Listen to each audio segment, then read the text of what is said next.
السلام علیکم دوستوں، ویلکم ٹو مائی چینل۔ دوستوں، آج کی ویڈیو ہے تخلیق کائنات کے بارے میں۔ اللہ تعالیٰ کا ذاتی نام ہے، باقی 98 صفاتی نام ہیں۔ اللہ تعالیٰ نے شروع سے لے کر آخرت تک انسانوں کے لیے دین اسلام پسند فرمایا اور انسانیت کی رہنمائی کے لیے 1,24,000 انبیاء، جن میں سے 313 رسول بھی تھے، اس دنیا میں مبعوث فرمائے۔ ہر نبی کو اسی دین اسلام پر وقتی حالات کے ساتھ تھوڑی بہت تبدیلی سے عمل پیرا ہونے اور لوگوں کو ہدایت دینے کی تلقین فرمائی گئی۔ حضرت آدم علیہ السلام پہلے اور حضور اکرم صلی اللہ علیہ وآلہ وسلم آخری نبی اور رسول ہیں، جن پر اللہ تعالیٰ نے دین اسلام کی تکمیل فرما دی تھی۔ اب قیامت تک اس دین میں کوئی تحریف نہیں ہو سکتی۔ رسول اور نبی میں فرق ہوتا ہے۔ رسول نئی شریعت کے ساتھ، جبکہ نبی پہلے سے موجود شریعت یا اللہ تعالیٰ کے براہ راست احکامات کے ملنے کے ساتھ دین اسلام کی تبلیغ کرتے رہے ہیں۔ لہٰذا ہر رسول نبی بھی ہوتا ہے، مگر ہر نبی رسول نہیں ہوتا۔ حضور اکرم صلی اللہ علیہ وآلہ وسلم پر اللہ تعالیٰ نے قرآن پاک حضرت جبرائیل علیہ السلام کے ذریعے وحی فرمایا، اور اس میں ہمیں واضح ہدایت دی گئی کہ ہم مرنے سے پہلے اسلام میں داخل ہو جائیں۔ اس کی شرط اول کلمہ طیبہ پر دل سے ایمان لانا ہے۔ نہیں کوئی عبادت کے لائق سوائے اللہ تعالیٰ کے، محمد صلی اللہ علیہ وآلہ وسلم اللہ کے رسول ہیں۔ محدثین نے اس حدیث قدسی کو روایت کیا ہے، اور یہ حدیث تواتر سے بیان ہو رہی ہے کہ اگر محمد کو پیدا نہ فرمانا ہوتا تو میں اللہ اس کائنات کو تخلیق ہی نہ کرتا۔ کائنات کا خالق اللہ تعالیٰ اس وقت بھی موجود تھا جب کائنات وجود میں نہیں آئی تھی، اور اللہ تعالیٰ اس وقت بھی موجود ہوگا جس وقت یہ کائنات عدم میں چلی جائے گی۔ اس کی ذات کے لیے نہ کوئی ابتدا ہے اور نہ کوئی انتہا، وہی اول ہے، وہی آخر ہے، وہی ظاہر ہے اور وہی باطن ہے۔ ہر چیز پر قادر مطلق بھی وہ زبردست حکمت والا ہے۔ وہ کائنات کے ذرے ذرے میں رچا بسا ہوا ہے اور کائنات سے ماورا بھی۔ وہ اپنی تمام عظمتوں اور رعنائیوں کے ساتھ ویسا ہی ہے جیسے وہ ہے۔ وہ لامحدود ہے، جس کا احاطہ انسان کا محدود ذہن کر ہی نہیں سکتا۔ اس کی ہر صفت پر ایمان لانا ہمارے ایمان کا جزو ہے۔ یہ ہے ہمارا اللہ تعالیٰ جس نے یہ کائنات بنائی ہے۔ قرآن حکیم کے نزول سے پہلے لوگ کائنات میں موجود مظاہر قدرت، مثلاً سورج، چاند، ستاروں، آگ، پانی یا کاہنوں، بادشاہوں یا مشہور جنگجوؤں کے نام پر بنائے گئے بتوں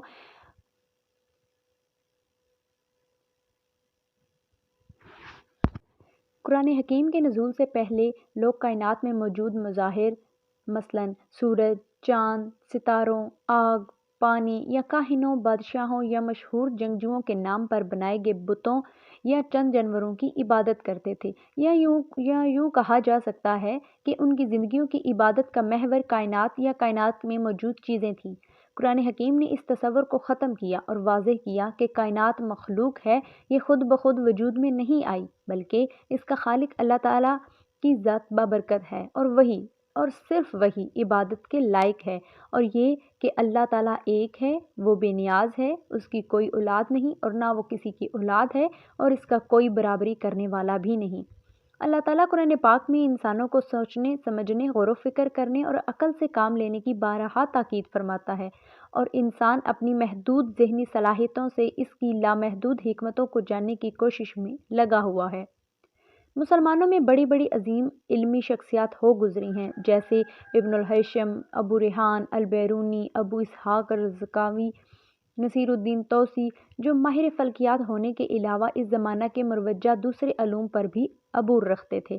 انہوں نے اپنے زمانے میں گراں قدر دریافتیں کی اور ہر کس و ناقص کے لیے کتابوں کی شکل میں ان کو پیش کر دیا۔ یورپین اقوام نے انہی کتابوں سے جو زمانہ کے دست و برد سے بچ نکلی تھی استفادہ کیا۔ سقوط بغداد کے وقت مسلمانوں کی کتابوں کا یہ علمی ورثہ کچھ تو جلا دیا گیا تھا اور کچھ دریائے دجلہ میں بہا دیا گیا۔ اس کے بعد 1492 میں تقریباً 250 سال بعد سقوط غرناطہ ہوا۔ اسپین میں مسلمانوں کی 700 سالہ دور حکومت میں وہاں سائنس اور ٹیکنالوجی اپنے عروج کو پہنچی، اور اس وقت کی ترقی یافتہ قوم اندلس ہی کی قوم تھی۔ سقوط اندلس کے وقت مسلمانوں کے وہاں کے علمی ورثہ کے ساتھ بھی وہی کچھ ہوا جو بغداد میں ہوا تھا۔ اس سے نہ صرف اسلامی ریاست کا خاتمہ ہوا بلکہ اسلامی علم و سائنس بھی روبہ زوال ہو گئے۔ ایک قوم کا زوال دوسری قوم کے عروج کا سبب بنتا ہے۔ تشکیل انسانیت کے مصنف رابرٹ بریفالڈ، ترجمہ مولانا عبد الماجد سالک، لکھتے ہیں کہ عرب نہ ہوتے تو زمانہ حاضر کی یورپی تہذیب پیدا ہی نہ ہوتی، اور مغربی اقوام سائنسی ترقی کے جس مقام پر پہنچی ہیں اس کی بنیاد بھی مسلمان سائنسدانوں نے ہی رکھ دی تھی۔ حیرانی کی بات یہ ہے کہ سقوط غرناطہ کے بعد کوئی بھی مسلمان ماہر فلکیات یا سائنسدان ایسا نہیں گزرا جس نے کوئی بڑا انکشاف کیا ہو اور یک طرفہ طور پر یہ علوم مغربی اقوام سے مسلمانوں تک پہنچنا شروع ہو گئے۔ 20ویں صدی عیسوی میں سائنس اور ٹیکنالوجی میں حیرت انگیز ترقی ہوئی اور ساتھ ہی کائنات کی تخلیق، تشکیل اور ارتقاء کے لیے مختلف نظریات پیش کیے گئے، اور کائنات کی تخلیق کے بارے میں آج جس نظریہ پر اکثر ماہرین فلکیات متفق ہو رہے ہیں وہ قرآنی نظریہ کے قریب تر کہا جا سکتا ہے۔ 20ویں صدی میں کائنات کی تخلیق کے بارے میں جو 5 نظریات سامنے آئے نہایت مختصر انداز میں پیش کرتی ہوں۔ پہلا، کائنات پھیل رہی ہے۔ یہ نظریہ امریکی سائنسدان ایڈون ہبل نے پیش کیا۔ اس کے مطابق کائنات یکسانیت کے ساتھ پھیل رہی ہے اور کائنات میں موجود ہر کہکشاں دوسری کہکشاؤں سے ایک ایسی رفتار سے پیچھے ہٹ رہی ہے جو ان کے درمیان فاصلے کے مطابق ہے، یعنی کہ ہم زمین پر کسی خاص جگہ، مرکز وغیرہ پر نہیں ہیں۔ اس نقطۂ نظر سے ہمیں معلوم ہوتا ہے کہ کائنات پھیل رہی ہے، اور یہ کائنات ماضی میں زیادہ کثیف اور گندھی ہوئی ہوتی تھی، اور یہ کہ یہ ایک خاص وقت میں بڑے دھماکے کے نتیجے میں پیدا ہوئی۔ دوسرا نقطہ ہے کائنات حرکت میں ہے۔ یہ نظریہ جرمن نژاد سائنسدان آئنسٹائن نے پیش کیا کہ کائناتی اجسام حرکت میں ہیں۔ ان کی یہ حرکت اضافی ہے، یعنی آپ دوسرے اجرام فلکی سے مقابلہ کیے بغیر زمین کی حرکت کو معلوم نہیں کر سکتے، جیسے چلتی ریل گاڑی میں بیٹھے جب تک گاڑی سے باہر نہ جھانکیں ان کے چلنے کی رفتار کا اندازہ نہیں کر سکتے۔ تیسرا نقطہ ہے کائنات مسلسل حالت میں ہے۔ یہ نظریہ برطانیہ کے ماہر فلکیات فرائڈ ہوئل نے پیش کیا۔ اس نظریے کے مطابق کائنات کی کوئی ابتدا ہے اور نہ انتہا۔ یہ زمان و مکان کے نظام میں ایک مستقل حیثیت رکھتی ہے، اور یہ درست ہے کہ مادہ پھیل رہا ہے مگر اس کی تہ پتلی نہیں ہوتی کیونکہ نیا مادہ پیدا ہو رہا ہے۔ چوتھا نقطہ ہے کائنات تبدیل ہو رہی ہے۔ یہ نظریہ ماہر فلکیات مارٹن رائل نے پیش کیا اور کائنات کے مسلسل ہونے کے نظریے کے خلاف ثبوت پیش کیے۔ 1960 میں انہوں نے ریڈیائی کہکشاؤں کا مطالعہ کیا اور بہت بڑی تعداد میں ایسی کہکشائیں دریافت کیں۔ ان ریڈیائی کہکشاؤں کا وجود ثابت کرتا ہے کہ ماضی کی کائنات آج کی کائنات سے مختلف تھی، اور یہ وقت گزرنے کے ساتھ ساتھ تبدیل ہو رہی ہے، اور کائنات کے مسلسل ہونے کا نظریہ غلط ہے۔ پانچواں نقطہ ہے نظریہ بڑا دھماکہ، یعنی کہ بگ بینگ تھیوری۔ یہ نظریہ ریڈیائی فلکیات کے 2 ماہرین آرنولفیاس اور رابرٹ ولسن نے پیش کیا۔ اس نظریے نے سابقہ نظریوں کی اصلاح کر دی۔ آج کل کائنات کی تخلیق کے بارے میں یہی نظریہ رائج الوقت ہے، اور اس کو دنیا کے ماہرین فلکیات فی الحال درست مانتے ہیں۔ اس نظریے کے مطابق 15 ارب سال پہلے یہ کائنات جس میں آج ہم رہتے ہیں عدم سے وجود میں آئی، اور اس کا یہ وجود کچھ نہیں ہے سے سب کچھ ہے میں ڈھل جانے کا باعث ہوا، اور آگ کے ایک بہت بڑے گولے کی شکل میں پھٹ پڑی۔ آگ کے گولے کا یوں پھٹ پڑنا بڑا دھماکہ بگ بینگ کہلاتا ہے۔ اس بڑے دھماکے سے اسی لمحے ہر قسم کے مادے، توانائیاں، جگہیں اور اوقات وجود میں آ گئے۔ سورہ بقرہ کی آیت کا ترجمہ ہے، اور جس بات کا وہ یعنی اللہ تعالیٰ فیصلہ کرتا ہے اس کے لیے وہ حکم دیتا ہے کہ ہو جا، کن، پس وہ ہو جاتی ہے، فیکون۔ اگر یہ ماہرین فلکیات بڑا دھماکہ بگ بینگ وہی ایک لمحہ مان لیتے جس کا ذکر اوپر سورہ بقرہ کی آیت میں ہے، تو ان لوگوں کی تحقیق کی سمت متعین ہو جاتی، اور اسلام کی حقانیت تک پہنچنے کے لیے انسان عقلی ثبوت مل جاتا۔ کائنات کی قرآنی حقیقت کیا ہے؟ کائنات کے بننے کے متعلق سورہ یونس کی آیت کا ترجمہ ہے، بلا شبہ تمہارا رب اللہ ہی ہے جس نے آسمانوں اور زمینوں کو 6 ایام میں پیدا کیا، پھر عرش پر قائم ہوا، وہ کائنات کا انتظام چلا رہا ہے۔ اس آیت کے ترجمے میں 2 لفظ قابل غور ہیں، اور وہ ہیں عرش اور یوم۔ عرش پر قائم ہونے کی تفصیلی گفتگو سمجھنا ہمارے لیے مشکل ہے۔ ممکن ہے کہ اللہ تعالیٰ نے کائنات کی تخلیق کے بعد کسی ایک مقام کو اپنی اصلاح محدود سلطنت کا مرکز قرار دے کر اپنی تجلیات کو وہاں مرتکز کر دیا ہو، جہاں سے سارے عالم پر فیضان بھی ہو رہا ہو اور تدبیر اور امر بھی فرمایا جا رہا ہو۔ اس مقام کا نام عرش ہو یا عرش سے مراد یہ ہو کہ اللہ تعالیٰ نے کائنات کو پیدا کر کے اس کی زمام سلطنت اپنے ہاتھ میں لے لی ہو، اللہ تعالیٰ ہی بہتر جانتا ہے۔ بہرحال اس کا تفصیلی مفہوم کچھ بھی ہو، قرآن مجید ہمیں ذہن نشین کراتا ہے کہ اللہ تعالیٰ کائنات کا محض خالق ہی نہیں بلکہ کائنات کا مدبر بھی ہے، تدبیر کرنے والا اور انتظام چلانے والا بھی ہے۔ یوم سے مراد 24 گھنٹے کا دن نہیں جس کا بائبل میں ذکر ہے، بلکہ یوم سے مراد دور ہے، ایرا۔ دور اس لمبی مدت کو کہتے ہیں جس کا آغاز کسی خاص واقعے سے ہوا ہو، جیسے سن عیسوی حضرت عیسیٰ علیہ السلام کی یوم ولادت سے شروع ہو جاتا ہے، یا سن ہجری حضور اکرم صلی اللہ علیہ وآلہ وسلم کی ہجرت کے واقعے سے شروع ہوتا ہے۔ چنانچہ قرآن مجید میں جہاں جہاں کائنات کی تخلیق و ارتقاء کے بارے میں یوم کا لفظ آیا ہے، وہاں اس کا مفہوم ہے دور۔ سورہ سجدہ کی آیت نمبر 5 کا ترجمہ ہے، وہ اللہ آسمان سے لے کر زمین تک ہر کام امر کی تدبیر کرتا ہے، پھر وہ کام ایک ایسے دن میں اس کی طرف چڑھ جاتا ہے جس کا اندازہ تمہاری گنتی کے 1000 سال کے برابر ہے۔ سورہ معارج کی آیت نمبر 4 میں یوم کی مدت 50,000 بتائی گئی ہے۔ آیت کا ترجمہ ہے، عذاب کافروں کے لیے اس اللہ کی طرف سے ہے جو سیڑھیوں والا ہے، جس کی طرف فرشتے اور روح چڑھتے ہیں ایک دن یعنی یوم میں جس کی مقدار 50,000 سال ہے۔ ان آیات سے دور کی مدت سمجھنے میں کچھ اشارہ ملتا ہے۔ تورات میں تخلیق کائنات کے بارے میں ہے کہ اللہ تعالیٰ نے کائنات کی تخلیق کے لیے ہفتے میں 6 دن کام کیا اور کائنات کو بنایا۔ 7ویں دن ہفتے کے روز تھک کر آرام کیا، اسی لیے یہودی ہفتے کے روز چھٹی مناتے ہیں۔ قرآن مجید نے اس کی پرزور تردید کی۔ سورہ کاف کی آیت میں ارشاد باری تعالیٰ ہے، اور ہم نے آسمانوں کو اور زمین کو اور جو کچھ ان کے درمیان ہے ان سب کو 6 یوم میں پیدا کیا اور ہم کو تکان نے چھوا تک نہیں۔ لہٰذا کائنات کی تخلیق کے 6 ایام سے مراد 6 ادوار اور ان میں سے ہر ایک دور ہزارہ سالوں پر محیط ہو سکتا ہے۔ جوں جوں انسان سائنس کی بدولت ترقی کرتا جائے گا، حقیقت کے پردے سے اس پر راز کھلتے جائیں گے۔ تخلیق کائنات کے 6 ادوار۔ تخلیق کائنات کے 6 ادوار کے بارے میں قرآن پاک کی آیات پر روشنی ڈالتے ہیں۔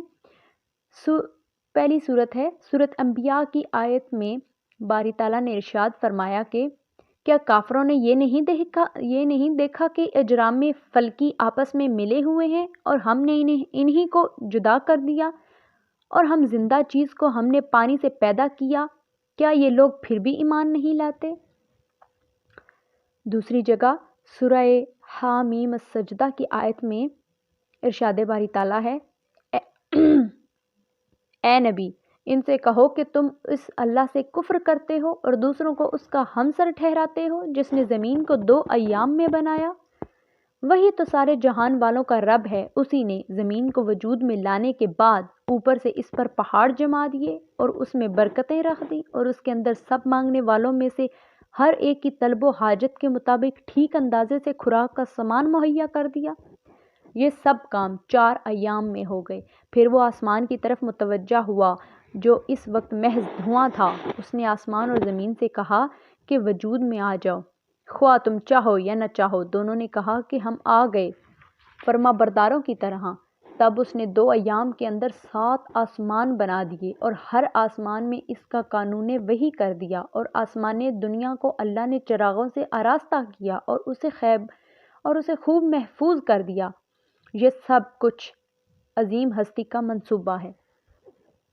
تیسری جگہ سورہ نازعات کی آیات میں ارشاد باری تعالیٰ ہے، اور اس کے بعد زمین کو بچھایا، اس میں سے اس کا پانی اور چارہ نکالا اور پہاڑوں کو مضبوط گاڑ دیا، یہ تمہارے اور تمہارے جانوروں کے فائدے کے لیے ہیں۔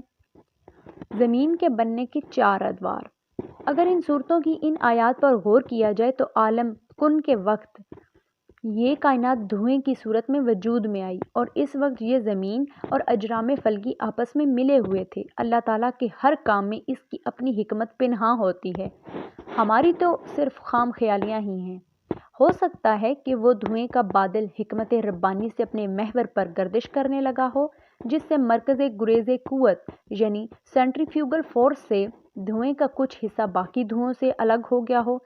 مولانا مودودی نے لفظ دہا کے معنی طاقت سے پرے پھینک دینا کی بھی بتایا ہے۔ دھوئیں کا وہ حصہ جو الگ ہو گیا تھا، اس پر اللہ تعالیٰ نے بہت توجہ فرمائی اور زمین کو 2 ادوار میں بچھایا اور 2 ادوار میں جانداروں کے لیے خوراک کا انتظام کیا۔ ان 4 ادوار میں کیسے کیسے تبدیلیاں آئیں اور ان 2 ادوار کے مقامی اتصال پر کیا حقیقت تھی، اللہ تعالیٰ ہی بہتر جانتے ہیں۔ اللہ تعالیٰ نے پہلے زمین کو بچھایا، اس میں چلنے کے لیے ہمارے لیے کشادہ راہیں بنائیں۔ زمین کی ساخت میں انسانی بقا کی ضرورت کی ہر چیز مثلاً معدنیات، نباتات، حشرات، حیوانات کی نمو اور ان کی خصوصیات رکھ دی۔ اللہ تعالیٰ اپنے لامحدود علم سے جانتا تھا کہ ہر جاندار کو اپنے ماحول اور خصوصیات کے مطابق کیا خوراک درکار ہوگی، جس کے لیے اس نے پانی، ہوا اور پہاڑ بھی بنا دیے تاکہ ہر جاندار کو اس کے ماحول کے مطابق خوراک میسر ہو سکے۔ نباتات کو اپنی خوراک خود بنانی تھی، اس لیے ان کے لیے ایک ایسا نظام بنا دیا گیا کہ وہ خود بخود اپنی خوراک بنا سکیں۔ لہٰذا نباتات کے لیے ہوا میں موجود کاربن ڈائی آکسائیڈ، پانی اور سورج کی روشنی سے اپنی خوراک بنانے کی صلاحیت رکھ دی۔ نباتات کو جانوروں کی خوراک کا ذریعہ بنایا اور ادھر نباتات کو حیوانوں اور انسانوں پر انحصار کرنا پڑا۔ کیونکہ نباتات کو اپنی خوراک بنانے کے لیے کاربن ڈائی آکسائیڈ کی ضرورت تھی، اس سلسلے میں حیوانات، نباتات اور انسانوں کے سانس لینے کے عمل اور چیزوں کے جلنے سے کاربن ڈائی آکسائیڈ پیدا ہوئی۔ ہوا میں نائٹروجن گیس موجود تھی۔ بادلوں میں بجلی چمکنے کے عمل کے دوران نائٹروجن سے نائٹروجن کے آکسائیڈ بنے جو بارش کے ساتھ زمین پر آئے۔ زمین میں اللہ تعالیٰ نے 2 قسم کے بیکٹیریا پیدا کر دیے، جن میں ایک قسم کے بیکٹیریا بارش سے آئی ہوئی نائٹروجن کے آکسائیڈ سے پودوں کی خوراک تیار کرتا ہے تاکہ نباتات پھلے پھولے اور جانوروں کی خوراک بنے، جبکہ دوسری قسم کے بیکٹیریا کا کام پودوں اور جانوروں کے مرنے کے بعد گلنے اور سڑنے کے عمل کو قائم کرتا ہے تاکہ اس دوران نائٹروجن پیدا ہو اور دوبارہ پودوں کی خوراک کے لیے نائٹروجن میسر ہو سکے۔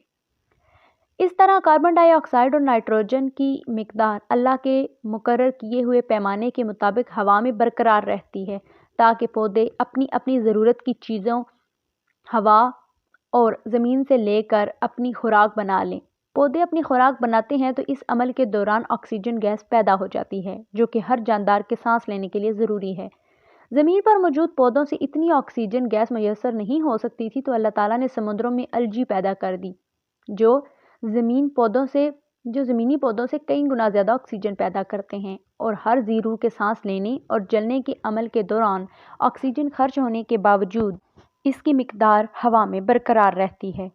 انسانوں، حیوانوں اور نباتات کو پانی کی ضرورت تھی، جس کے لیے اللہ تعالیٰ نے خود کار پانی کا چکر قائم بھی کر دیا۔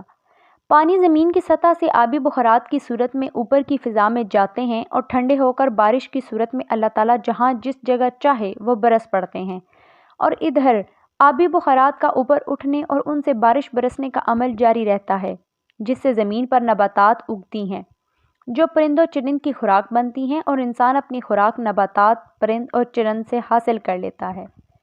اس طرح ہر ذی روح زندہ رہنے کے لیے ایک دوسرے کا سہارا ہے۔ اللہ تعالیٰ نے کوئی چیز عبث نہیں بنائی اور ہر چیز کسی نہ کسی طریقے سے انسان کی آسائش کے لیے اپنا حصہ ڈال رہی ہے۔ اس طرح اللہ تعالیٰ ان پہلے 4 ادوار میں ہر ضرورت مند کی یکساں ضرورت پوری کرنے اور نشو و نما کے لیے ٹھیک ٹھیک پیمانے مقرر کر دیا ہیں جو اس کے حکم کے مطابق خود بخود چل رہے ہیں۔ آسمانوں کے بننے کے 2 ادوار۔ زمین کی ساخت مکمل کرنے کے بعد اللہ تعالیٰ آسمانوں کی طرف متوجہ ہوا۔ وہ سب اس وقت دھوئیں کی مانند تھے۔ اللہ تعالیٰ زمین اور آسمانوں کو مخاطب ہوئے اور فرمایا کہ تمہیں میرے قوانین کے تحت چلنا ہوگا۔ دونوں نے اپنی اپنی فرما برداری کا اقرار کیا، اور اللہ تعالیٰ نے ان 2 ادوار میں 7 آسمان بنا دیے اور اپنے وہ قوانین جن کے تحت زمین اور آسمانوں کو چلنا تھا ان میں ودیت کر دیے۔ 7 آسمانوں کا علم تو اللہ پاک ہی کو ہے، تاہم ہمارے سامنے کتنے ہی ان گنت اجرام فلکی ہیں۔ ان میں سے کچھ ایسے ہیں جو سائنسی دور میں بڑی بڑی دوربینوں سے دیکھے جا سکتے ہیں۔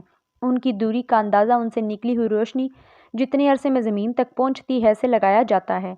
روشنی 1,86,000 میل فی سیکنڈ کی رفتار سے حرکت کرتی ہے اور ایک سال میں روشنی جتنا فاصلہ طے کرتی ہے نوری سال کہلاتا ہے۔ کئی ایسے ستارے ہیں جن کی روشنی کو زمین تک پہنچتے پہنچتے کئی نوری سال لگ جاتے ہیں، اور کئی ایسے ستارے بھی ہیں جن کی موجودگی سائنسی علوم سے تو ثابت ہوتی ہے، مگر ان میں سے کسی کی روشنی ابھی تک زمین پر نہیں پہنچی۔ اللہ جانتا ہے کہ ان کی روشنی کو زمین تک پہنچنے میں مزید کتنے نوری سال لگیں گے۔ سوچئے، کیا آسمانوں کی ان وسعتوں کا حساب کیا جا سکتا ہے؟ انہی اجرام فلکی میں سے ہمارا نظام شمسی بھی ایک ایسا نظام ہے جس کے مرکز میں ہمارا سورج ہے۔ یہ زمین سورج سے 900 کروڑ میل دور ہے اور سورج کی روشنی زمین تک تقریباً 8 منٹ میں پہنچتی ہے۔ اس سورج کے ارد گرد 9 سیارے گردش کر رہے ہیں، جن میں سے ایک ہماری زمین ہے۔ ہمارا سورج کائنات میں موجود ان انگنت سورجوں میں سے ایک سورج ہے۔ ان تمام سورجوں کے ارد گرد بھی ہماری سورج کی طرح کئی سیارے گردش کر رہے ہیں، جن کا صحیح طور پر آج تک شمار نہیں ہو سکا۔ یہ ہے آسمانوں کی کیفیت۔ جہاں تک زمین کا حال ہے، اس میں پہاڑوں، دریاؤں، سمندروں، صحراؤں، جنگلوں اور دوسرے آباد غیر آباد علاقوں کا اندازہ زمین کے نقشے سے ہی کر سکتے ہیں۔ یہ ہے ہمارے رب کی اس کائنات کی وسعتیں۔ ان کے اندر ہر قسم کے جمادات، نباتات، حشرات، حیوانات، فرشتے اور جن ہیں۔ یہ کارخانے ایک انسان کے لیے قدرت نے تیار کیا ہے۔ انسان اس کارخانہ قدرت میں کتنا عاجز ہے، وہ ہر سانس میں اللہ کا شکر ادا کرتا رہے تو بھی شکر ادا نہیں کر سکتا۔ اس کے باوجود اتنی اکڑ کہ اللہ تعالیٰ فرماتا ہے کہ کیا تمہارا بنانا مشکل تھا یا اس کائنات کو جسے میں نے بنایا؟ اے انسان، تیرے غرور کے کیا معنی؟ اللہ تعالیٰ نے انسان کے لیے رات آرام کو اور دن کام کے لیے بنایا ہے، اور اپنی تمام مخلوق کو زمین پر قائم رکھنے کے لیے کئی قوتیں، کشش ثقل، مرکز مائل قوت، مرکز گریز قوت پیدا کر دیں، اور انسان کی حفاظت کے لیے کئی دوسرے نظام بھی رکھ دیے، جن میں سے ایک نظام اختصار سے نیچے بتایا گیا ہے۔ سورج سے ہمیں حرارت اور روشنی ملتی ہے، جس سے دنیا کا نظام چل رہا ہے، لیکن اسی سورج کی روشنی میں بنفشی شعاعیں بھی ہوتی ہیں، جن کی وجہ سے کینسر اور آنکھوں کا اندھا پن جیسے موذی امراض لگ سکتے ہیں۔ ان امراض سے حفاظت کے لیے اللہ تعالیٰ نے ایک خودکار نظام پیدا کر رکھا ہے۔ اس نظام کے تحت کرۂ ارض کے ارد گرد ایک خاص فاصلے تک اوزون گیس کی ایک تہہ رکھ دی گئی ہے۔ آج کے مشینی دور میں کچھ ایسے مرکبات ہوا میں شامل ہو رہے ہیں جن سے اس کی تہہ کم ہو رہی ہے، لیکن بادلوں میں بجلی کی کڑک کے وقت کچھ آکسیجن گیس اوزون گیس میں تبدیل ہو جاتی ہے، جس سے اس کی کمی پوری ہو جاتی ہے، اور یہ اوزون گیس ان بنفشی شعاعوں کو زمین تک پہنچنے نہیں دیتی، اور ہم زمین پر ان شعاعوں سے محفوظ رہتے ہیں۔ اگر گیس کی تہہ ختم ہو جائے تو زمین پر کوئی زندہ نہیں رہ سکتا۔ یہ سب نظام اللہ تعالیٰ کے حکم سے دائم اور قائم ہے، جس کی قوت اور علم لامحدود ہے۔ اللہ تعالیٰ تمام علوم پر حاوی ہے۔ وہ جسے جتنا علم دینا چاہے اور جس وقت دینا چاہتا ہے عطا فرماتا ہے۔ الیگزینڈر فلیمنگ بہت ہی مشہور سائنسدان ہو گزرے ہیں۔ انہوں نے پینسلین دریافت کی اور نوبل انعام کے حقدار ٹھہرے۔ وہ اپنے ایک انٹرویو میں فرماتے ہیں کہ سائنسدان کے پاس کوئی علم نہیں، مگر وہ بڑا صابر ہوتا ہے۔ وہ لیبارٹری میں کام کرتے ہوئے ہمتاً گوش اللہ تعالیٰ کے حضور اپنا کشکول پھیلائے رکھتا ہے۔ یہ اللہ تعالیٰ کی کریمی ہے کہ جس وقت وہ چاہتا ہے اس کے کشکول میں جتنا چاہے علم ڈال دیتا ہے۔ نیوٹن کے سامنے سیب گرنے کے واقعے کا ذکر کرتے ہوئے کہنے لگے کہ سیب تو ہزارہ سالوں سے زمین پر گر رہے تھے، مگر جب وہ ایک سیب گرا تو اللہ تعالیٰ نے نیوٹن کے ذہن میں ڈالا کہ سیب کا گرنا کشش ثقل یعنی گریوٹی کے باعث ہے۔ ہمارے پاس تو اللہ کا کلام اور حضور کی سنتیں بھی ہیں، ہم اللہ کے حضور یکسو ہو کر اپنا کشکول کیوں پھیلائے نہیں رکھتے تاکہ اس علم کے زور سے مسلم امہ بھی اس قہر مذلت سے نکل سکے جس ذات پر نوحہ خواں ہوتے ہوئے علامہ اقبال نے بھی فرمایا تھا کہ ہم خوار ہوئے تارک قرآن ہو کر۔ اللہ تعالیٰ نے اپنی مشیت سے حضرت آدم علیہ السلام کو زمین پر اپنا خلیفہ بنانا تھا۔ اسے زمین پر بھیجنے سے پہلے فرشتے اور جن پیدا فرما دیے۔ جیسے زمین و آسمان کے بننے کے ادوار کے بارے میں کسی تاریخ کا متعین ہونا مشکل ہے، اسی طرح فرشتے اور جن ان ادوار کے دوران یا بعد کب پیدا ہوئے کی تاریخ کا تعین نہیں ہو سکتا۔ تاہم تاہم اللہ تعالیٰ نے پہلے فرشتے، پھر جنات اور ان کے بعد حضرت آدم علیہ السلام کو پیدا فرمایا۔ سب سے پہلے ہم فرشتوں کا ذکر کرتے ہیں۔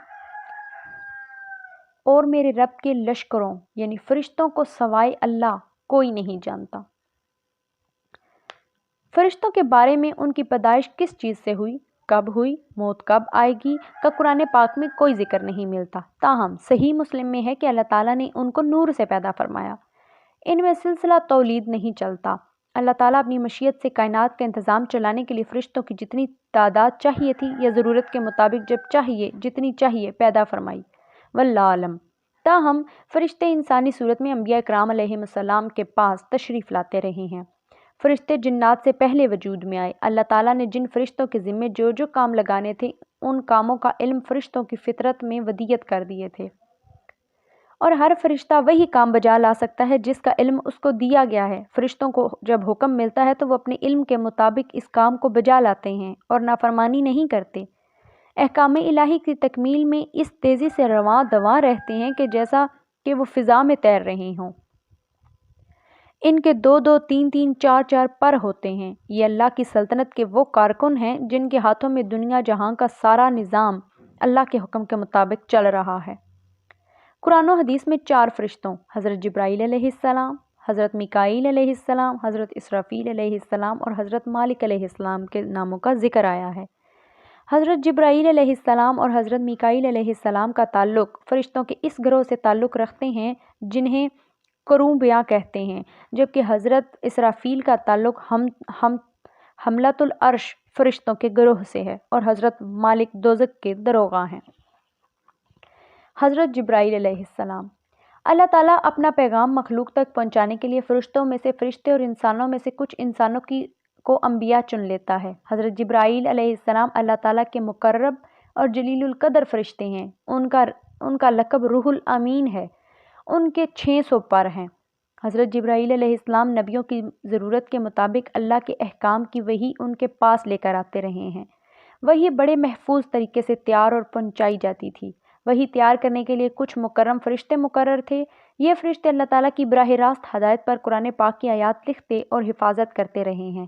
جب وہ آیات حضور اکرم صلی اللہ علیہ وسلم پر وحی کرنے کے لیے حضرت جبرائیل علیہ السلام کے حوالے کی جاتی تو اس کی نگہبانی کے لیے ان کے ارد گرد ہر طرف فرشتے مقرر ہوتے تھے تاکہ وہ آیات محفوظ طریقے سے حضور تک پہنچ جائیں اور ان میں سے کسی قسم کی آمیزش نہ ہو، بلکہ وہ فرشتے اس بات کی بھی نگرانی کرتے تھے کہ حضور صلی اللہ علیہ وسلم اپنے رب کے پیغامات بے کم و کاست مخلوق تک پہنچا دیں۔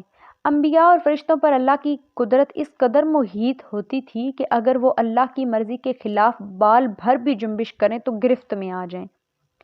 حضرت جبرائیل علیہ السلام ہی وہ معزز فرشتے ہیں جو ہواؤں اور فرشتوں کے لشکروں پر مقرر ہیں۔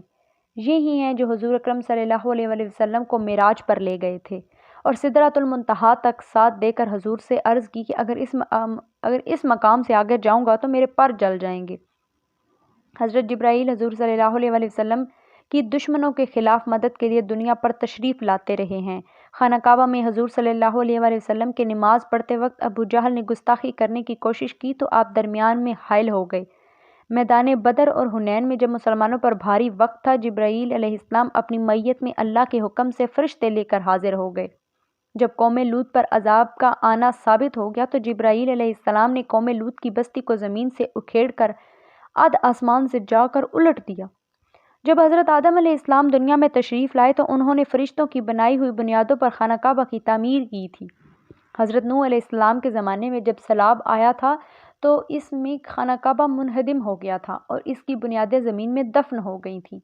جب حضرت ابراہیم اور حضرت اسماعیل علیہ السلام نے خانہ کعبہ کی تعمیر کرنی چاہی تو جبرائیل علیہ السلام نے انہیں وہ جگہ دکھائی جس کے کھودنے پر ان کو پرانے گھر کی بنیادیں نظر آ گئیں اور انہوں نے انہی بنیادوں پر خانہ کعبہ کی تعمیر فرمائی تھی۔ حضرت جبرائیل علیہ السلام حضور اکرم صلی اللہ علیہ وآلہ وسلم کے پاس کبھی تو صحابی وحیہ بن خلیف الکلمی کی صورت میں اور کبھی کسی عربی کی شکل میں وحی لے کر آتے رہے ہیں اور صرف 2 بار حضور صلی اللہ علیہ وآلہ وسلم کے سامنے اپنی اصلی شکل میں پیش ہوئے تھے۔ اب بات کرتے ہیں حضرت میکائیل علیہ السلام کی۔ حضرت میکائیل علیہ السلام بھی مقرب فرشتوں میں سے ہیں۔ وہ نباتات، زراعت اور بارشوں کے انتظام پر مقرر ہیں۔ ان کی ماتحتی میں بے شمار فرشتے کام کرتے ہیں جن کو اپنے پروردگار کے احکامات پہنچاتے ہیں۔ آسمان سے زمین پر بارش کا جو قطرہ بھی نازل ہوتا ہے اس کے ساتھ ایک فرشتہ ہوتا ہے اور اللہ کی رضا سے اس قطرے کو وہاں پہنچانا ہے جہاں اسے پہنچنا ہے۔ حضرت اسرافیل رب کا عرش اٹھانے والے حملۃ العرش فرشتوں میں سے ایک ہیں۔ اللہ ہی ان فرشتوں کی تعداد کے بارے میں بہتر جانتا ہے، تاہم قرآن پاک میں ہے کہ قیامت کے روز 8 فرشتے اللہ تعالیٰ کے عرش کو اٹھائے ہوئے ہوں گے۔ حضرت اسرافیل علیہ السلام قیامت کے روز اللہ کے حکم سے 3 بار سور پھونکیں گے۔ انہوں نے سور منہ میں ڈالا ہوگا، سر جھکائے اس انتظار میں ہیں کہ ان کو سور پھونکنے کی اجازت دی جائے اور وہ سور پھونکیں۔ صحابہ نے حضور اکرم صلی اللہ علیہ وآلہ وسلم سے عرض کی کہ سور پھونکنے کے موقع پر ہم کیا کہیں گے؟ ہم کیا کہیں؟ تو حضور صلی اللہ علیہ وآلہ وسلم نے فرمایا، کہنا حسبنا اللہ و نعم الوکیل علی اللہ توکلنا۔ حضرت اسرافیل مومن نیکوکاروں، مومن گناہگاروں اور ناشکروں کو علیحدہ علیحدہ کرنے پر بھی مامور ہیں تاکہ نیکوکاروں کو بہترین بدلہ دیا جائے، مومن گناہگاروں کو جزا دی جائے، ناشکروں کے اعمال ضائع ہو جائیں اور ان کے لیے ہلاکت و بربادی ہو۔ حضرت مالک علیہ السلام جہنم کے انتظام و انصرام پر مقرر ہیں۔ جہنم کے 19 فرشتے داروغہ ہیں۔ قرآن پاک میں ان کو زبانی کہا گیا ہے۔ یہ فرشتے بڑے تندخو اور زبردست ہیں، وہ اپنے رب کی نافرمانی نہیں کرتے۔ جہنمی لوگ حضرت مالک علیہ السلام کو پکاریں گے کہ اپنے رب سے دعا کرو تاکہ ایک دن کے لیے ہم سے عذاب ہلکا کر دے۔ پھر یہ لوگ مالک علیہ السلام سے کہیں گے کہ اپنے رب سے کہیں کہ ہمارے اوپر موت ڈال دے۔ مالک جواب دیں گے، تم کو ہمیشہ یہیں رہنا ہے۔ ان فرشتوں کی 19 تعداد منافقوں اور کافروں کی آزمائش کے لیے بتائی گئی تھی کہ اللہ تعالیٰ اتنی کم تعداد سے دوزخ کا انتظام کیسے چلائے گا۔ اللہ تعالیٰ ہی ان فرشتوں کی اصل تعداد جانتا ہے۔ حضرت رضوان علیہ السلام، جنت کے خازان کا نام احادیث کے اندر رضوان بتایا گیا ہے۔ رضوان کے ساتھ بھی بہت سے فرشتے جنتوں اور عزت کے ٹھکانوں کی تیاری اور زیب و زینت میں لگے ہوئے ہیں۔ جنتیوں کے لیے اعلیٰ لباس، زیورات، کھانے پینے کی اشیاء ایسی کہ ان کو نہ کسی کی آنکھ نے دیکھا، نہ کسی کے کان نے سنا اور نہ ہی کسی دل پر ان کا خیال گزرا ہو، کی تیاری کر رہے ہیں۔ حضرت اسرائیل علیہ السلام، قرآن پاک اور حدیث شریفہ میں صراحاً ان کے نام کا ذکر نہیں، تاہم بعض آثار سے ان کا نام اسرائیل ملتا ہے، واللہ اعلم۔ حضور صلی اللہ علیہ وآلہ وسلم، آپ کہہ دیجئے کہ تمہیں موت دیتا ہے موت کا فرشتہ جو تم پر مقرر ہے، پھر تم اپنے رب کی طرف لوٹائے جاؤ گے۔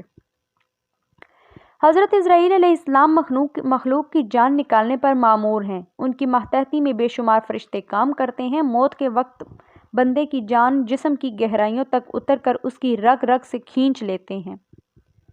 نیک لوگوں کی جان نکالنے کے لیے الگ اور بد لوگوں کی جان نکالنے کے لیے الگ فرشتے مقرر ہیں۔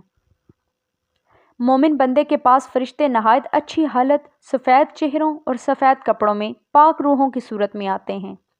ان کی جان نکالنی آسان ہے۔ اگر بندہ کافر ہے تو اس کے بالکل برعکس صورت میں آتا ہے اور اس کی جان اذیت دے دے کر نکالتے ہیں۔ منکر نکیر، ان فرشتوں کے بارے میں احادیث میں بکثرت ذکر آیا ہے۔ یہ قبر میں آ کر مردے سے اس کے رب، اس کے دین، اس کے نبی کے بارے میں سوال کریں گی۔ ان کی شکلیں ڈراؤنی اور گھبراہٹ میں مبتلا کرنے والی آواز ہوگی۔ نیکوکاروں اور بدکاروں کا امتحان لینے پر مامور ہیں۔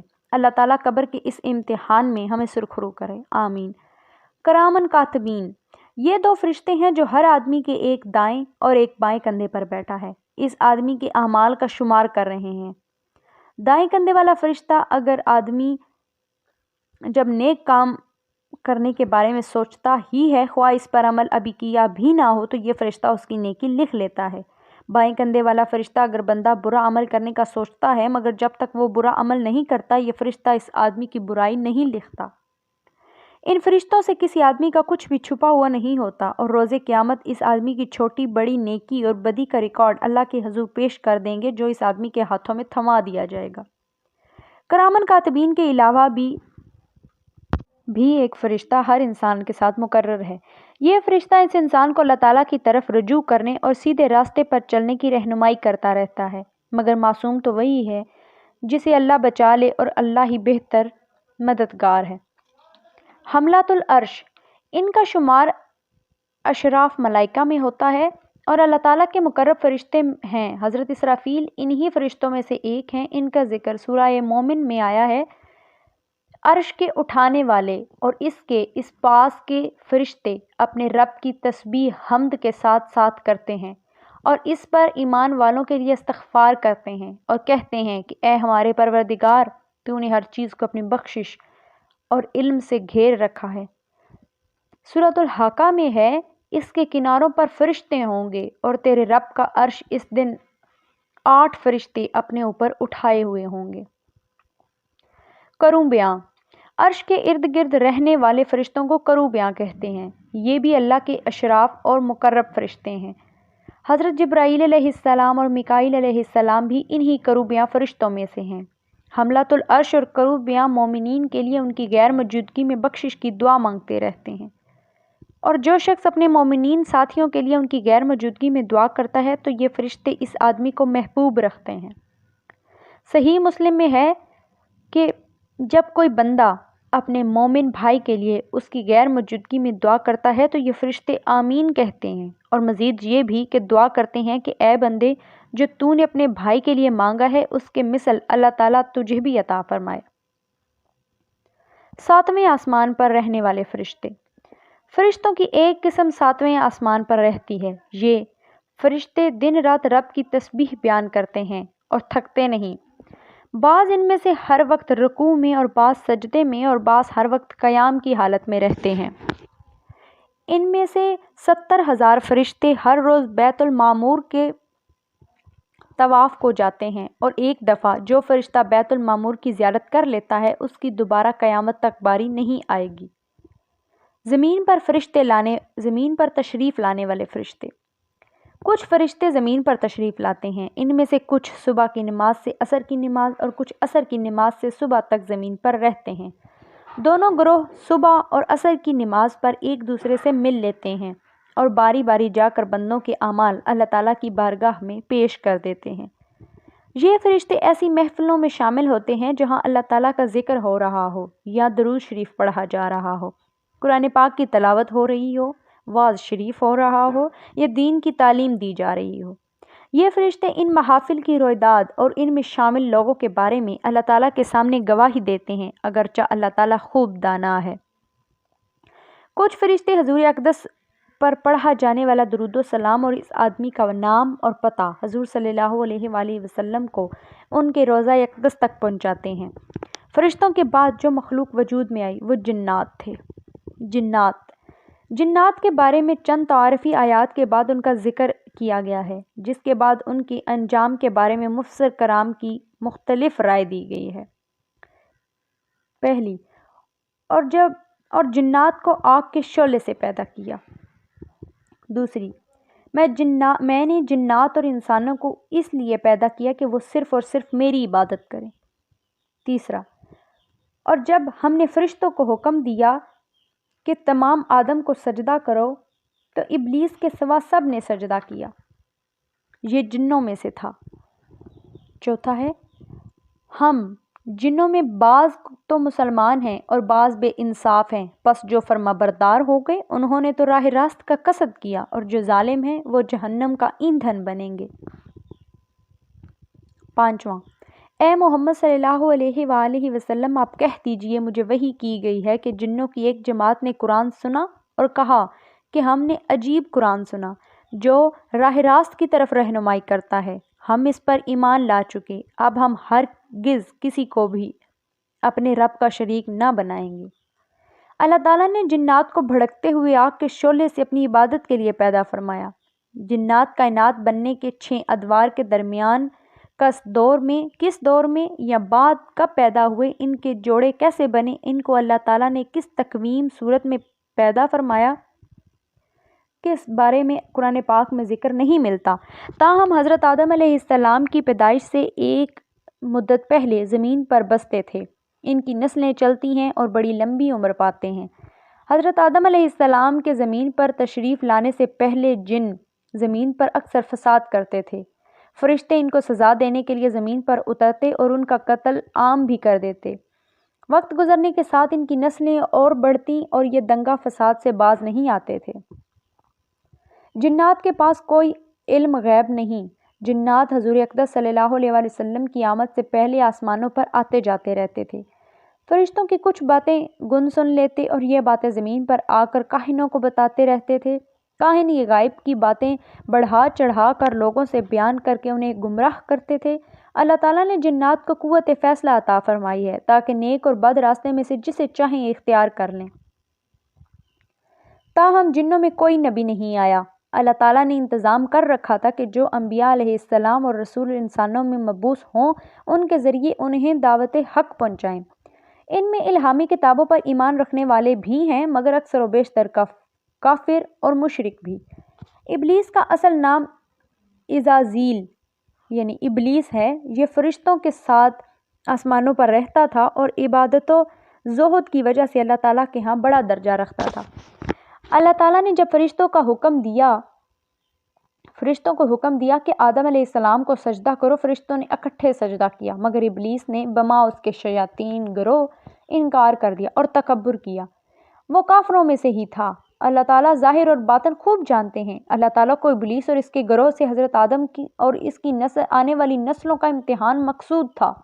اللہ تعالیٰ نے ابلیس کے باطن کو ظاہر کرنے کے لیے اس سے پوچھا تو سجدہ کرنے والوں میں شامل کیوں نہیں ہوا؟ ابلیس تکبر، اللہ تعالیٰ تکبر سے محفوظ رکھے، میں آ کر کہنے لگا ایسا نہیں ہے کہ میں ایک بشر کو سجدہ کروں جسے تو نے گلے سڑے گارے کی کھنکھناتی مٹی سے پیدا کیا۔ ایسا نہیں ہے کہ میں ایک بشر کو سجدہ کروں۔ تو اللہ تعالیٰ نے اسے حکم دیا کہ تو یہاں سے نکل جا، تو بلا شبہ مردود ہے۔ اس وقت ابلیس انتہائی مایوس ہوا، اسی وجہ سے اس کا نام ابلیس پڑ گیا۔ ابلیس دوبارہ اکڑ میں آ کر کہنے لگا اب جو تو یعنی اللہ تعالیٰ نے مجھے مردود کر ہی دیا ہے تو مجھے اس دن تک مہلت دے جب لوگ دوبارہ اٹھائے جائیں گے۔ اللہ تعالیٰ کو بنی آدم کی آزمائش مقصود تھی تو فرمایا تجھے تیری درخواست کے مطابق مہلت دی گئی ہے اور بے شک تجھ پر یوم جزا تک لعنت ہوگی۔ ابلیس کہنے لگا بھلا دیکھ تو صحیح، تو نے مجھ پر جنہیں عزت دی اور مجھے گمراہ کیا، میں ان لوگوں کو گمراہ کرنے کے لیے تیرے سیدھے راستے پر ضرور بیٹھوں گا۔ میں ان کے پاس سامنے سے، پیچھے سے، دائیں اور بائیں سے ضرور آؤں گا۔ ان کے لیے زمین میں گناہ خوشنما بنا دوں گا۔ تیری عزت کی قسم تیرے چیدہ اور چنے ہوئے بندوں کے علاوہ ان کی جڑ کاٹ کر رکھ دوں گا۔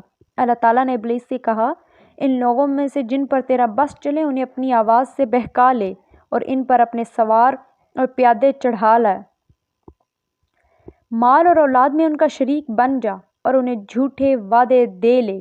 بے شک تیرا زور ان پر چلے گا جو تیرا اتباع کریں گے۔ میں تجھ سے اور ان سب سے جنہوں نے میری پیروی کی جہنم کو بھر دوں گا، جنہوں نے تیری پیروی کی جہنم کو بھر دوں گا۔ مجھے اللہ تعالیٰ تک پہنچنے کی سیدھی راہ یہ ہے کہ میری اطاعت کی جائے۔ حضور اکرم صلی اللہ علیہ وآلہ وسلم کی آمد سے پہلے ہی جنات کا آسمانوں پر آنا جانا روک دیا گیا تھا۔ پھر جب شیطان گن سن لینے کے لیے آسمان کے قریب جاتے تو ایک بھڑکتا ہوا شعلہ ان کے پیچھے لگ جاتا، اور شیطان اور جنات اس بات پر پریشان تھے کہ زمین والوں کے ساتھ کوئی اچھی یا بری چیز ہونے والی ہے۔ اس چیز کے بارے میں پتہ چلانے کے لیے زمین میں سرگرداں رہتے تھے۔ اسی دوران جب حضور اکرم صلی اللہ علیہ وآلہ وسلم صحابہ کرام رضی اللہ تعالیٰ عنہم کے ہمراہ نخلا کے میدان میں صبح کی نماز کے وقت تلاوت فرما رہے تھے تو جنوں کے ایک گروہ نے قرآن پاک کی تلاوت کو سنا اور بہت متاثر ہوئے۔ واپس جا کر اپنی قوم کو اس عجیب کلام کے بارے میں بتایا۔ پھر وہ ایک جماعت کی صورت میں حضور کی خدمت میں حاضر ہوئے اور پوری رات حضور صلی اللہ علیہ وآلہ وسلم کے ارشادات سنے اور حضور پر ایمان لے آئے۔ اللہ تعالیٰ نے بارہا قرآن پاک میں مختلف طریقوں سے شیاطین کی کارستانیوں کے بارے میں بندوں کو متنبہ کیا ہے۔ ہر بندے کے ساتھ ایک شیطان لگا رہتا ہے۔ جب بندہ اللہ تعالیٰ کی یاد سے غافل ہوتا ہے تو اس پر یہ شیطان مسلط ہو جاتا ہے اور وہ اس کا ساتھی بن جاتا ہے، مگر وہ از خود بندے سے کوئی غلط کام نہیں کروا سکتا۔ وہ بندے کے دل میں وسوسہ ڈالتا ہے اور سبز باغ دکھاتا ہے، وہ اس کے منہ سے بے حیائی اور بری باتیں نکلواتا ہے تاکہ فساد ہو۔ شیطان بڑا دغاباز ہے اور اللہ تعالیٰ کا ناشکرا بھی۔ وہ انسان سے کفر کرواتا ہے۔ جب بندہ کفر کر بیٹھے تو اپنے آپ کو اس سے بری ضمع کر لیتا ہے کہ میرا کیا قصور، میں تو اللہ تعالیٰ سے ڈرتا ہوں۔ جادو شیطانی علم ہے، وہ اس کے ذریعے انسانوں کے درمیان تفرقہ ڈال کر ایک دوسرے کا دشمن بناتا ہے۔ یہ سب شیطانی ہتھ کنڈے فی الواقع کمزور ہیں۔ اللہ تعالیٰ ان ہتھ کنڈوں کو ناکام بنانے پر قادر ہے، لیکن اللہ تعالیٰ بالجبر ایسا کوئی فیصلہ نہیں کرتا، کیونکہ ایسا کرنا اس کے نظام اور اصول کے خلاف ہے۔ چونکہ اللہ تعالیٰ نے انسان پر دونوں راستے نیک و بد واضح کر دیے ہیں اور اس کی بروقت رہنمائی کے لیے ایک فرشتہ بھی ساتھ موجود ہوتا ہے جو اس کے ضمیر کو جھنجھوڑتا بھی رہتا ہے، اس کے باوجود چاہے بندہ رب کا بنے یا شیطان کا، اللہ تعالیٰ حیرت سے اپنے بندوں سے پوچھتا ہے کہ ابلیس نے میرے حکم کے باوجود آدم کو سجدہ نہیں کیا، پھر بھی تم اسے اور اسی کی اولاد کو اپنا دوست بناتے ہو، حالانکہ وہ تمہارا کھلا دشمن ہے۔ اللہ تعالیٰ اپنے بندوں سے محبت کرتا ہے، وہ اپنے بندوں کی رہنمائی کے لیے واضح ہدایت کرتا ہے۔ اگر تمہارے دل میں شیطان کوئی وسوسہ ڈالے یا تم کسی بری مجلس میں پھنس جاؤ یا قرآن پاک کی تلاوت کرنے لگو تو دعا کیا کرو کہ میں شیطان مردود سے اے اللہ تیری پناہ چاہتا ہوں۔ جنات کا قیامت کے روز حساب و کتاب ہوگا۔ ان میں سے جو جہنم کے مستحق ٹھہرے وہ جہنم جائیں گے، لیکن ان کے جنت میں جانے کے بارے میں مفسرین کا اختلاف ہے۔ امام ابو حنیفہ اور بہت سے سلف کا ارشاد ہے کہ جنات کے حساب و کتاب کے بعد جن جنات پر جہنم واجب ہوئی تو وہ تو جہنم جائیں گے اور دوسروں کا وجود ختم کر دیا جائے گا۔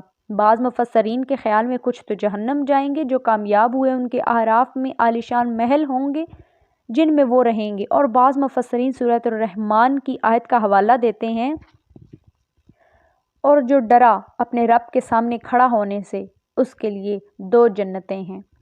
اس آیت میں لفظ جو آیا ہے اس کا اطلاق انسانوں اور جنات دونوں پر ہوتا ہے، اور چونکہ کچھ جنات کو صحابی ہونے کا شرف بھی حاصل ہے لہٰذا اللہ تعالیٰ امتحان میں کامیاب ہونے والے جنات کو جنت میں بھیجے گا۔ یہ ہے اللہ تعالیٰ کی عظیم کائنات کا ادنا ترین تعارف، جسے اللہ تعالیٰ اپنی مشیت سے آدم کو آزمانے کے لیے ایک تجربہ گاہ کے طور پر تیار کر رکھا تھا، جس میں حضرت آدم علیہ السلام کو مسجود ملائکہ بنا کر اس کی جنت میں آزمائش فرمائی۔ آزمائش میں ناکامی پر انہیں اللہ تعالیٰ نے رجوع کرنے کا طریقہ سمجھایا اور اس تجربہ گاہ میں ایسی زمین پر اتار دیا۔ ان کی امت تیار ہونے لگی۔ امتوں کو نیک اور بد راستہ سمجھانے کے لیے انبیاء کا سلسلہ اسی دن سے شروع ہو گیا اور اس سلسلہ کی آخری کڑی حضور اکرم صلی اللہ علیہ وآلہ وسلم، جن کے لیے یہ کائنات بنائی گئی تھی اور جنہیں خاتم الانبیاء کے لقب سے نوازا گیا۔ دوستوں، یہ تھی آج کی ویڈیو۔ امید ہے کہ آپ لوگوں کو پسند آئے گی۔ بہت شکریہ۔